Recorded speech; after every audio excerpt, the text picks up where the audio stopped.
बिस्मिल्लाहिर्रहमानिर्रहीम।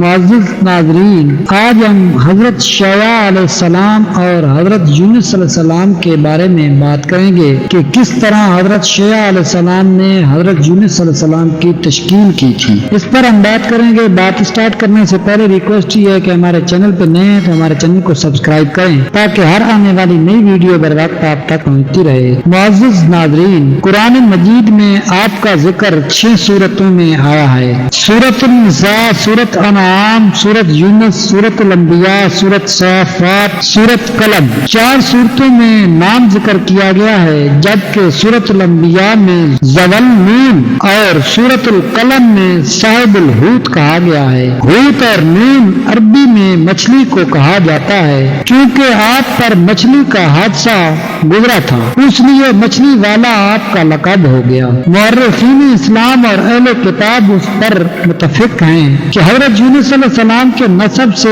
उससे ज्यादा कोई बात साबित नहीं कि आपके वालिद साहब का नाम मताब है। हज़रत अब्दुल्लाह बिन अब्बास रज़ियल्लाहु अन्हु की एक रिवायत जो बुखारी शरीफ में मज़कूर है, उससे भी इस बात की तायीद होती है। अहले किताब हज़रत यूनुस अलैहिस्सलाम को यूना और उनके वालिद का नाम मताब बताते हैं, लेकिन ये अरबी और इब्रानी ज़बानों की लफ्ज़ी ताबीर का फर्क है। मुअज़्ज़िज़ नाज़रीन, तफसीर अज़ीज़ी में मज़कूर है कि हज़रत यूनुस अलैहिस्सलाम के ज़माना में उलुल अम्र पैगम्बर बनी इसराइल में हज़रत शया अलैहिस्सलाम थे और हिज़किय्याह बादशाह वक्त उनका मुती था, और उन दिनों में बनी इसराइल फलस्तीन और उर्दन जो शाम के मुल्क में बहुत बेहतर बस्तियां हैं उनमें रहते थे। इत्तेफाक से नैनून और मूसल के लोग जो इराक और शाम के दरमियान में बसते थे बनी इसराइल पर चढ़ आए और उनके माल और असबाब लूट कर ले गए, तो हज़रत शया अलैहिस्सलाम से अर्ज किया कि उनसे उन कैदियों को छुड़ाने की तदबीर पूछी और कहा।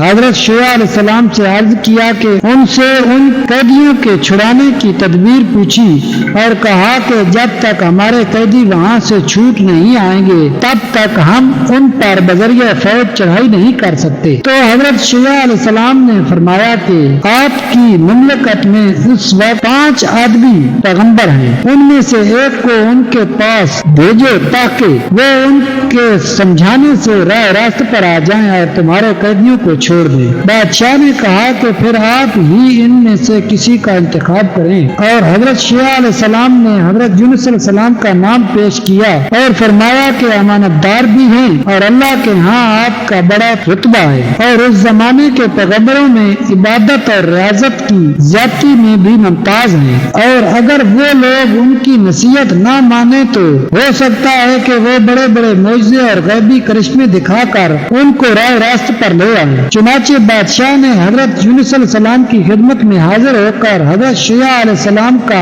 पैगाम सुनाया, लेकिन आपने फरमाया कि अगर शया ने हुक्म इलाही से मुझे मुकर्रर किया है तो ठीक है, वरना वहाँ जाने से मेरे औकात इबादत में खलल पड़ेगा। तो बादशाह ने कहा कि आपको मुकर्रर करने का हुक्म इलाही तो नहीं है, लेकिन हज़रत शया अलैहिस्सलाम ने उसी तरह फरमाया है, लिहाजा आपको हर सूरत में जाना होगा। चुनाचे आपने रंजीदा खातर बनाए बाल बच्चों के उस शहर में पहुंचकर वहां के बादशाह से मुलाकात की और फरमाया कि मुझे अल्लाह ताला ने तेरी तरफ भेजा है कि तू बनी इसराइल को कैद से आजाद कर दे। वीडियो अच्छी लगे तो वीडियो को लाइक और चैनल को सब्सक्राइब कर दें। मिलते हैं नेक्स्ट वीडियो में, तब तक के लिए अल्लाह हाफिज।